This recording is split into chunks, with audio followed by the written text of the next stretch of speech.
Di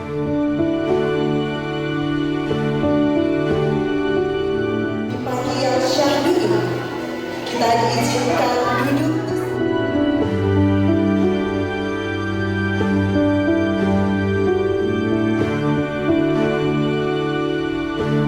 Ananda Asyifa Bulunggadang.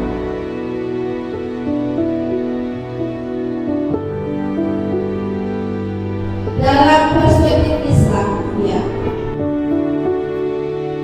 Keterlibatan orang tua, maka acara ini tidak akan berlangsung ya.